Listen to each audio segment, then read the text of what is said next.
Mardi 20 septembre 2011, j'ai mangé au sommet, affamé, l'œuf puant de l'aigle, son seul souci.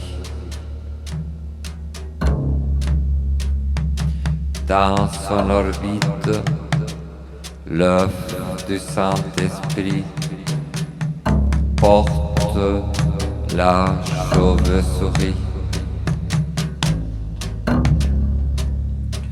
Faute d'avoir la comédie à la maison, je dispose du beau vieux dictionnaire homélique d'Ève. La typographie de 1841 est impeccable, pleine de subtilités, même les signes parenthèses ont un charme spécial.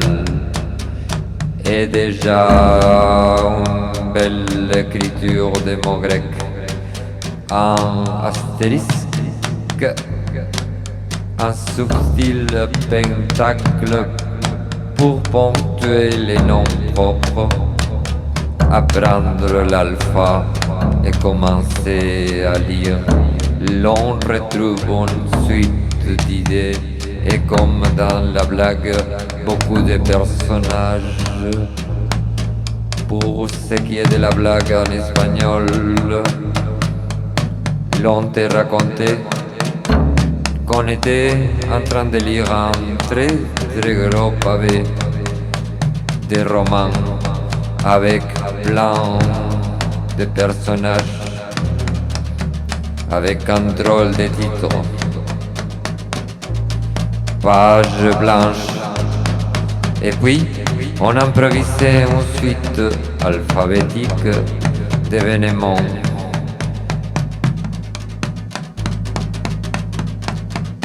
Pour finir en disant, mais le meilleur c'était à la fin, quand il y a ces drôles de type Zurita. Que le nom soit basque ou arabe à l'origine, cet individu lambda, oméga, qui vient s'inscrire dans l'humour potache espagnol, rappelle à mon imaginaire quotidien Torcas, les surnoms par lesquels l'on différencie la colombe, mâle ou femelle, du pigeon, mâle ou femelle, qui s'appelle indifféremment palomas, avec les masculins palomos qu'on utilise si l'on veut particulièrement les distinguer des femelles dans la description de la parade réelle sur les corniches ou figurer dans les rapports intersexuels. Je sais pas, quelque part, il y a un apocalypse et un paraclète, les derniers dans toute énumération, dans toute liste alphabétique des habitants d'une capitale. Asiamas unis, Asaumasia, Asaumatsei, Aetos.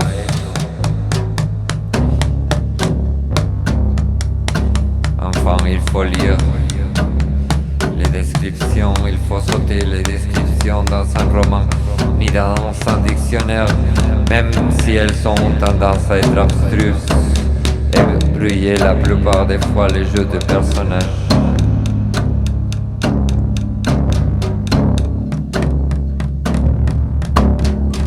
Ce travail du texte que disent les trompettes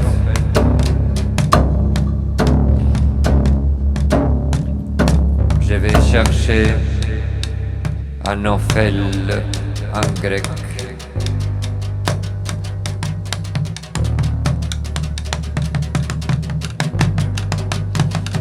Samedi 24 septembre 2011.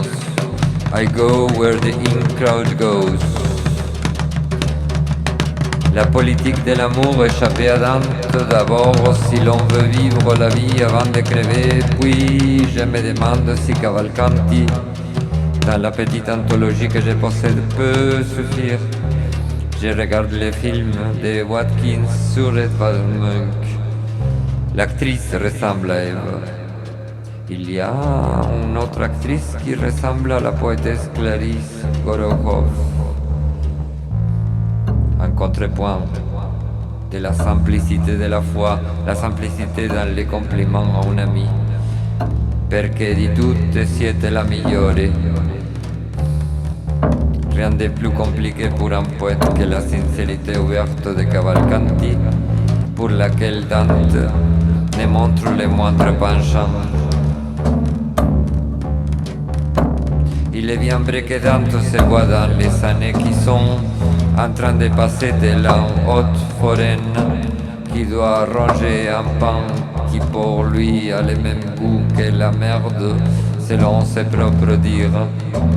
Il est vrai qu'il ne peut être que terrifiant et systématique, comme celui qui porte un dessein de justice dans une société de hommes pourris.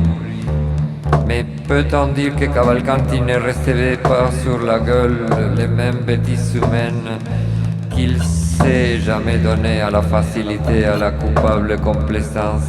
Son athéisme est un dernier effort de la vertu, son agilité pour sauter les murs des cimetières, son insouciance même vient de l'étude et rien que de l'étude.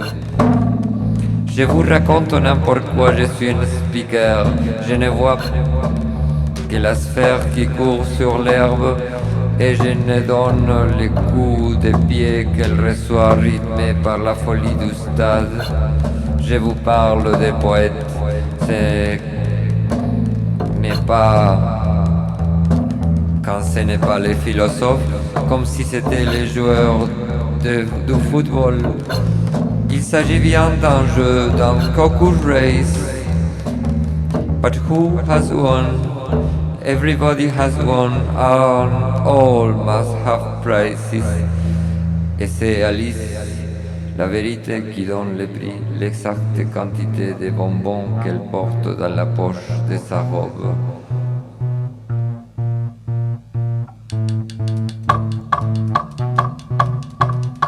Et cette folate envoie d'extinction les dodos de donner à la vérité les prix dans des à coudre qu'elle porte du reste dans sa poche et qui couronne son doigt solennellement. Avez-vous pensé à cette armure du doigt féminin comme le prix d'un caucus race?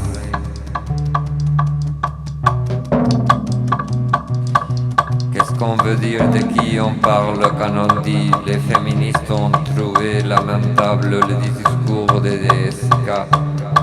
Excusez-moi, je ne comprends rien à la radio, je vois un pochoir dans les trottoirs parisiens, hausser les clitos. Semble-t-il que c'est un collectif pour appeler à quelque chose. Ce sont elles, les féministes? Je pose la question parce que j'ai perdu le fil.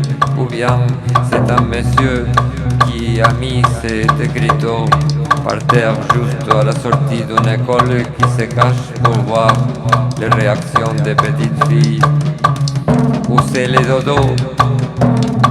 C'est le dodo qui veut couronner Dante à coudre la vérité.